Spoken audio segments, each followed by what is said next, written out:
Hello పులిగోరు pendant అది విక్టోరియన్లో అందులోనూ మోజరైట్స్లో వస్తే ట్రెండీ కాంబినేషన్ కదా. రండి చూసేద్దాం పెండెంట్ ఎలా ఉందో. మంచి బిగ్ సైజ్లో వచ్చాయండి పెండెంట్స్.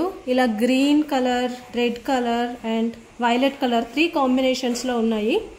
అండ్ మోజరైట్స్ చూసారా క్వాలిటీ ఎంత బాగుందో. నేను చెప్పడం కాదు, రిసీవ్ చేసుకున్నాక మీరే చెప్తారు ఎంత బాగుంది అనేది. నేను ఒకటి పెట్టుకొని చూపిస్తాను ఎలా ఉంది అనేది, మీరు లుక్ చూడండి. ఇది డిటాచబుల్ వస్తుందండి పెండెంట్. సో మనం ఇలాగా పైనుంచి పెట్టేసుకోవచ్చు. ఇది మినిమం ఇట్లా 4 లైన్స్ ఉండాలండి, చిన్న చిన్న బీడ్స్ అయితే కనుక. లేదంటే 10 mm బీడ్స్ది ఒక్క లైన్ ఉన్నా సరిపోతుంది, ఎందుకంటే పెండెంట్ పెద్ద సైజ్ వచ్చింది కదా. So minimum 4 is good. Look చూడొచ్చు మీరు ఎలా ఉంది అనేది. అండ్ మోరోవర్ ఈ 4 లైన్స్లో ఈ చైన్ బ్లాక్ బీడ్స్ది కూడా అవైలబుల్ ఉందండి. కావాలి అనుకున్న వాళ్ళు దీన్ని కూడా ఆర్డర్స్ ప్లేస్ చేసుకోవచ్చు. ఇది ఐ థింక్ 1260 అనుకుంటా దీని price. Cut crystals and green and rhodium ball కాంబినేషన్లో వస్తుంది. కావాలి అనుకున్న వాళ్ళు ఆర్డర్స్ ప్లేస్ చేసుకోవచ్చు. Thank you.